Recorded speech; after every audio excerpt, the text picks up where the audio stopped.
Hello and welcome. It's 10 a.m. on Monday, the 11th of August. You're tuned in to our mid-morning newscast here on ARIRANG TV. It's great to have you with us. I'm Mark Broom, and let's take a look at what's making the headlines. The top diplomats of South Korea, the United States and Japan agreed to strengthen their coordinated approach against the nuclear and missile threats posed by North Korea. A new 72-hour ceasefire in Gaza has begun after Israel and Hamas agreed to enter indirect negotiations in Cairo on this Monday. Plus, Nigeria's health ministry has banned the transport of corpses across national and state borders in an attempt to halt an Ebola outbreak that has killed almost 1,000 people in West Africa. But we start this morning with the ASEAN Regional Forum in Myanmar, and it was on the sidelines of Sunday's forum that South Korea, the US and Japan agreed to expand their coordinated three-pronged approach against the continued missile and nuclear threats posed by North Korea. Shin Se-min starts us off. Top diplomats from South Korea, the United States and Japan have vowed to take a stronger and more coordinated stance against Pyongyang. During a press briefing at the annual ASEAN Regional Forum in Myanmar on Sunday, South Korea's Foreign Minister Yoon Byung-se characterized the situation on the Korean peninsula as unstable because of the growing threats from Pyongyang and called on the three countries to come up with a joint strategy to counter the threats. North Korea has been ratcheting up tensions in recent weeks by firing off short-range missiles despite fresh condemnation from the United Nations Security Council. It even threatened to go ahead with a fourth nuclear test earlier this week. U.S. Secretary of State John Kerry also echoed the call for cooperation during a one-on-one meeting with Yoon prior to the trilateral talks, where he agreed to continue to cooperate in making practical advances toward the denuclearization of North Korea, according to an official at Seoul's foreign ministry. Japanese Foreign Minister Fumio Kishida said given the changing security environment, it's crucial that the three countries ramp up their cooperation. Kishida also ensured transparency with regard to Japan's recent negotiations with North Korea on Pyongyang's abductions of Japanese citizens. Shin Se-min, ARIRANG News. And staying with developments out of that ASEAN Forum meeting, North Korea's foreign minister said his country's nuclear weapons program is a deterrence against US hostility, and he vowed that Pyongyang will continue to boost its nuclear capabilities. Lee Soo-young's remarks, quoted by another North Korean official, came during the main meeting of the ASEAN Regional Forum that took place on Sunday in Myanmar. The Deputy Director of International Affairs at the North's Foreign Ministry, Chae Myung-nam, also told reporters after the meeting that the joint military exercise between South Korea and the US is much more threatening to peace on the Korean peninsula than its recent short-range rocket launches. Now, US Secretary of State is looking to play peacemaker in the South China Sea, urging China and its neighbours to take further measures to cool tensions over maritime disputes that many fear could potentially spark a conflict. Speaking to his Chinese counterpart Wang Yi on the sidelines of the ASEAN Regional Forum in Myanmar over the weekend, Kerry called on Beijing to put a stop to provocative acts and to manage maritime conflicts based on international law. During the frosty meeting, though, the Chinese minister rebuffed Kerry's proposal, stating Beijing's position of protecting its regional sovereignty. The South China Sea has been the centre of a long-standing tension in the region, with territorial disputes between China and Vietnam, as well as other Southeast Asian countries like Malaysia, the Philippines, Indonesia and Taiwan playing out over the decades. Now, a former US nuclear negotiator with North Korea is calling on the United States to reopen communication with Pyongyang, as he says ignoring the North will only make the current situation even worse.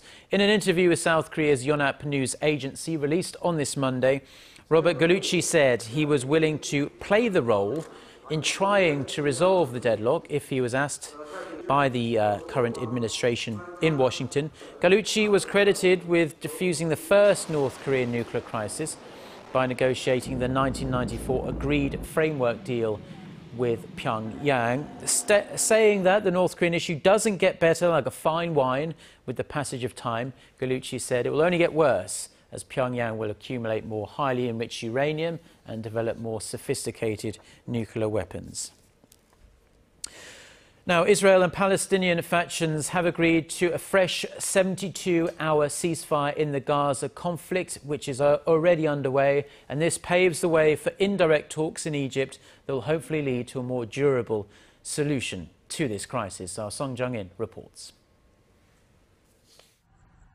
Israel on Sunday accepted a new Gaza ceasefire proposed by Egyptian mediators. Earlier in the day, the Palestinian delegation in Cairo, which includes Hamas, also said it accepted Egypt's call for commitment to a 72-hour ceasefire and to resume talks on a more comprehensive agreement to end the fighting. The ceasefire is expected to create the atmosphere to resume humanitarian aid as well as indirect talks through Egypt to reach a more lasting pause. The move comes as hostilities between Israel and Hamas resumed over the weekend when the previous three-day ceasefire expired. Israel walked away from talks saying it would not negotiate under fire, while Hamas threatened to leave if Israel remained entrenched in its positions. The Egyptian Foreign Ministry said the new temporary ceasefire was intended to facilitate the flow of humanitarian aid into Gaza. It also urged both sides to use the truce to resume indirect negotiations immediately and work towards a complete and permanent ceasefire agreement.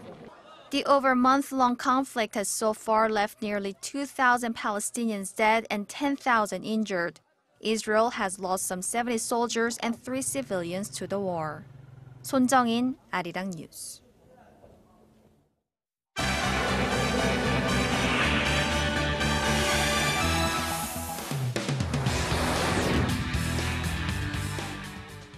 Time now for a look through some of the other international headlines we're following on this Monday morning. For that, we turn to our Eunice Kim standing by at the News Centre. Good morning, Eunice. Good morning, Mark. Now let's begin with some updates on the Ebola outbreak. Nigeria has new precautionary directives in place after declaring a national state of emergency last week. That's right. Nigeria joined Liberia and Sierra Leone in becoming the third West African country to declare that state of emergency. And now its health ministry is banning the transport of corpses across state and national borders. This means Ebola victims in and out of Africa's most populous country must be buried in the community where they die. The new precautionary directive was reported by the local newspaper Leadership, which cited Dr. Khaliru Al-Hassan at its health ministry. Nigeria's Ebola death toll grew by 1 last week after a nurse who was caring for the country's first Ebola fatality also died. Several others around the world are being examined for Ebola. 2 patients were quarantined in Canada and Germany over the weekend following trips to Nigeria and Sierra Leone, but tested negative to the hemorrhagic virus. Reuters reports a 32-year-old man hospitalized in Hong Kong also tested negative to the virus after showing symptoms of diarrhea and vomiting.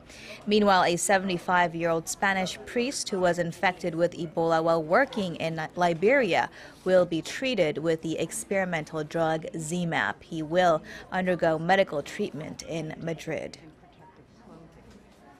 Kurdish forces have retaken 2 key parts of northern Iraq as U.S. airstrikes targeted Islamic State positions for a 3rd day. The radical Sunni fighters had taken the town of Gwayr and Mahmur district, a region north of Kirkuk, in their push toward Erbil, the capital of the Kurdish region. Meanwhile, some 20,000 Yazidi refugees trapped on Mount Sinjar have been rescued and moved to the Iraqi-Syrian border. The ethnic Kurds had been fleeing IS militants who threatened them with death if they do not convert to Islam. And on the political front, Iraqi Prime Minister Nouri al-Maliki appeared on state TV saying he would not cave in to pressure to not run for a 3rd term and accused the Kurdish president of missing a deadline for political gains. Forces were deployed in strategic areas of Baghdad Sunday night local time following that tough speech. At least 39 people have been killed in yet another plane crash, this time in Iran. 48 people were on board that Sepahan Air passenger plane taking off from Tehran's Marabat airport bound for Tabas in northeast Iran. Now, state media reported some passengers had survived and transferred to hospitals. It also reported that the pilot had tried to return to the airport after detecting technical issues minutes into the flight, but the twin-engine turboprop crashed around 9 in the morning local time. Iran's aging fleet of passenger planes has seen its share of plane crashes. Some 14 accidents were reported in a 10-year period through January 2011. They have been blamed on international sanctions blocking the state from new parts and planes. And Turkey held its first direct presidential vote Sunday, and the victor is outgoing Prime Minister Recep Tayyip Erdogan. With nearly all of the votes counted, the three-term Prime Minister took an outright majority of 52%. His main rival, with 38% of the ballot, has conceded defeat. And in a speech in Ankara, Erdogan thanked all of his supporters and signaled that he wants to strengthen Turkey's largely ceremonial presidency. The presidential term is good for the next 5 years.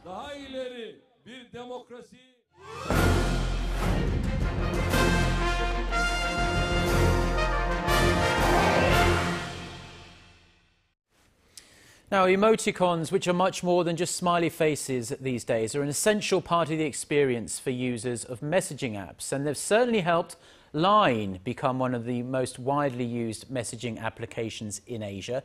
Well, our Yulian tells us what's next for this Korean company as it aims to repeat the success it's had here in Asia and Korea in other parts of the world.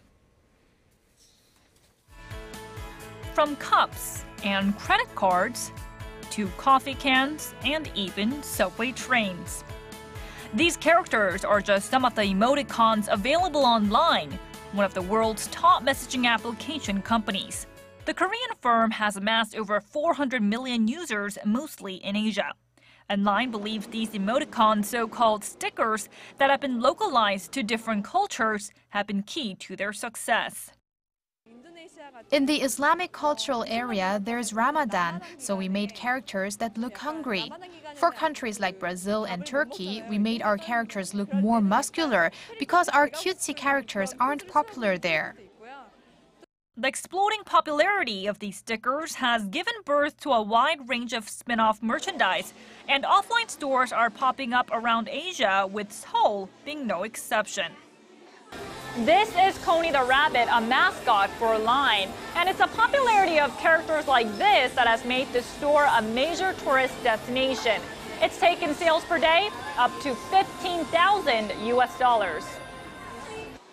And now Line is aiming to take a leap further into the US and European markets.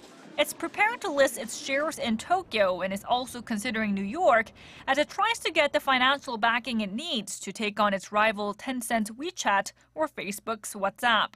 And their prospects are looking pretty good. Line has caught up to Twitter by 90% in terms of sales and about 70% in terms of users. At this rate, Line may be valued at $28 billion US by early next year and exceed Twitter's market value. But for all the hype, some still warn that Line has yet to prove its successful formula outside of Asia. There's an obvious bubble, and you could even call it the Line bubble. Either its stock could stabilize on the back of strong growth, or it could burst and their stock would plunge. Analysts say the next few years will be decisive in the global messaging market as users tend to stick to the most widely used app. Line says it will focus on expanding its user base from continent to continent, hoping its culture-centric characters will win the hearts of new users. Yurian, ARIRANG News.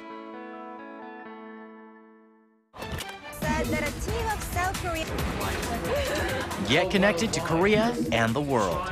Join us every weekday for the latest developments out of Korea, Asia, and beyond. On air, on your mobile, and online, we lead the way every day. ARIRANG News. To try and resolve the crisis in Ukraine, the European Union also offers $15 billion. Various roads in central Seoul will be closed this week ahead of the much-anticipated visit of Pope Francis. The Pope is scheduled to be in the capital on Saturday, August 16th, to attend a beatification mass.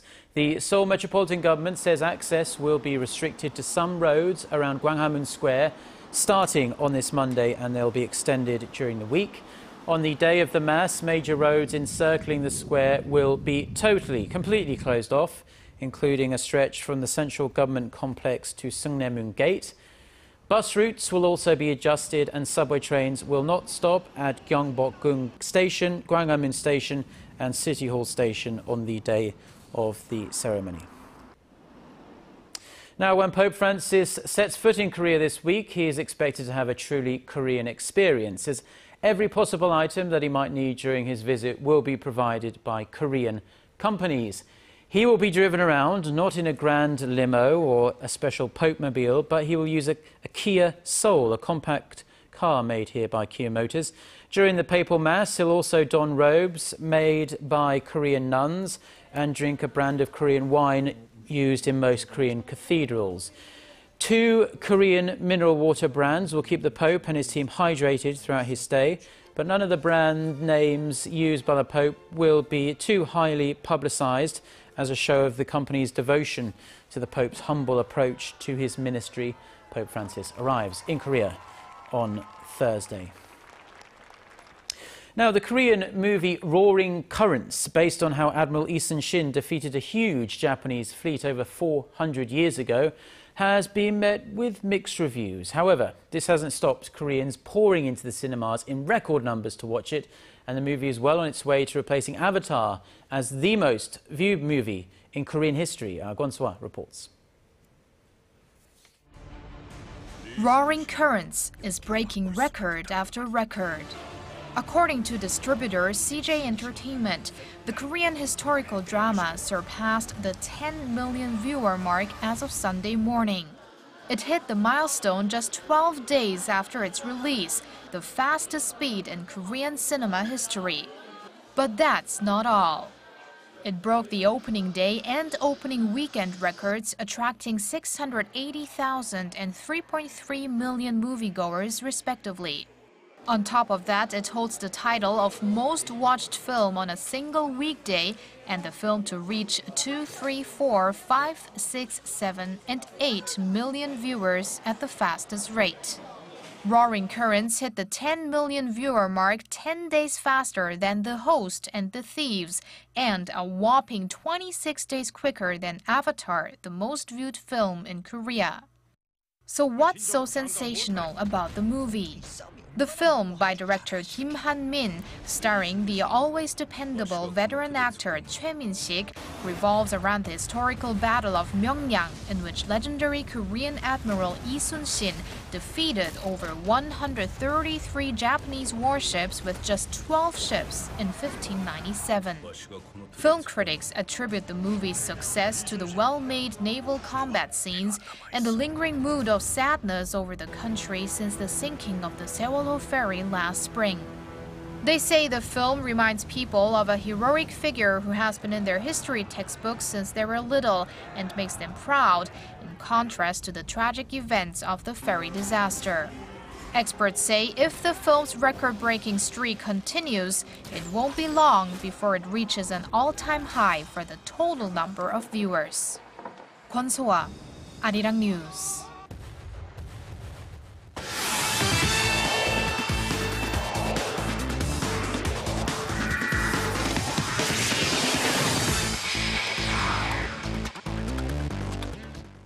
And a good Monday morning to you all as we kick things off with the 2014 Rhythmic Gymnastics World Cup in Bulgaria, as South Korea's very own Sonyeon Jae went after her 10th straight medal finish. And 10 straight is what she got as she wins the bronze medal in the individual all-around for her first medal, before finishing off the event with a bronze medal in the hoop event as well, finishing off with 17.900.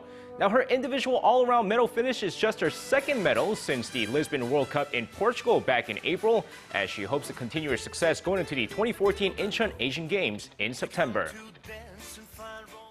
And speaking of third place finishes, let's now move over to figure skating, where the 2014 Figure Skating Asian Trophy took place over the weekend in Taiwan. And with the Korean figure skating fans looking forward to post-Kim Yeon-a's success, 17-year-old Park So-yeon is looking pretty promising. Now, after scoring a subpar 49.20 in her short program, she comes back strong in the free skating performance, scoring a 111.29 to finish off in third place with their overall score of 160.49 points. Now, she continues to show a promising future as she previously finished in 9th place during the World Championships back in March. And shifting over to Sunday's K-League Classic action, we had a couple of matches take place as Incheon United defeated Gyeongnam FC 2-0, with Suwon also shutting out Jeju United 1-0. Meanwhile, let's take a look at the highlights between FC Seoul and Busan I-Park. And of course, going into the match here, not the most exciting first half of the match as both teams go scoreless, despite a couple of chances as the match goes into the second half 0-0. But it's FC Seoul gets on the score sheet late as Molina converts the spot kick here in the 78th minute for a 1-0 lead. Shortly after, just before the 98th minute, it's Escudero who scores one past the goalkeeper, giving FC Seoul the 2-0 lead and the win. And now with that, let's move on to Sunday's KBO action, or the lack of action after 3 of the games were canceled due to rain. But the Kia Tigers and the Lotte Giants did get their game in, so let's take a look at the highlights. And of course, going into the game here, first inning, Choi Jun-suk deep to right center, gone, a 2-run shot, gives the Lotte Giants the early 2-0 lead. By the bottom of the inning, it's Brett Pill who answers back with a 2-run shot of his own, and we're tied 2-2. Shifting to the 5th inning of the game, bases loaded for Shin Jong-gil, a bases clearing triple here, and the Kia Tigers take a 5-2 lead. Meanwhile, Kim Byung-hyun throwing a gem, tossing 6 innings, giving up just 2 runs, while striking out 6 as the Kia Tigers hang on to win this game 6-3, your final score. And now finishing things off in the majors, despite a rather disappointing season so far, Chu Shin-soo of the Texas Rangers hit a milestone on Saturday after hitting his 1,000th hit of his career. Now with the Texas Rangers taking on the Houston Astros, Chu Shin-soo goes 4 for 5 on the day to get his 100th hit of the season and his 1,000th hit of his career as well. Now, despite a big game from Chu, Yu Darvish struggles on the mound as the Texas Rangers lost this game 8-3. And that's going to wrap it up for me. This has been SJ. Have a great rest of the day, and see you guys again for your sports needs.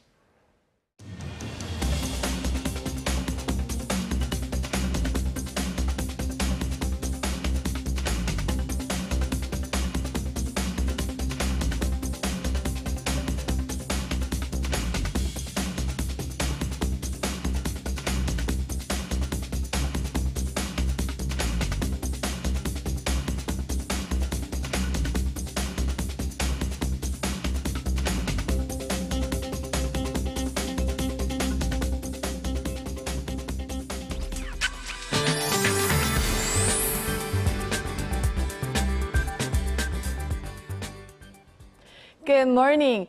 Well, unlike the murky day we had yesterday, the most parts of the nation will enjoy clear blue skies, but there's a chance of passing showers in some of the inland regions during the day. So we'll have hot conditions back on track, but as many of us have noticed, the heat has subsided these days. So even if temperatures will be hovering in the upper 20s to low 30s, it shouldn't feel unbearably hot as the severe heat wave and tropical nights have come to an end for this summer. And for today, the afternoon high in Seoul will rise to 29, while Gwangju and Daegu will top out at 32 and 31 respectively, and Busan should see a high of 30 this afternoon.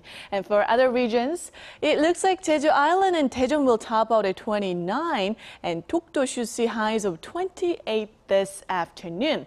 And for the weather outlook here in Seoul, the first half of the week is looking warm and sunny, but as we head into the end of the week, clouds and showers will dominate the whole peninsula, so please keep that in mind.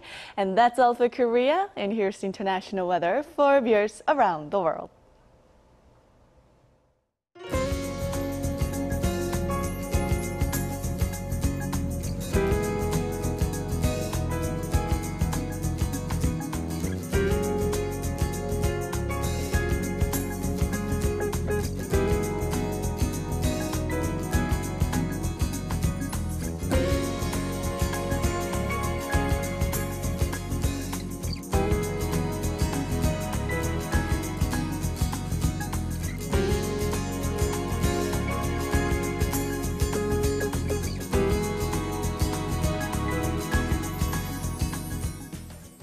Well, that's all we have for now. I'll be back at noon Korea time with Jinju for Newsline at noon. Until then, goodbye.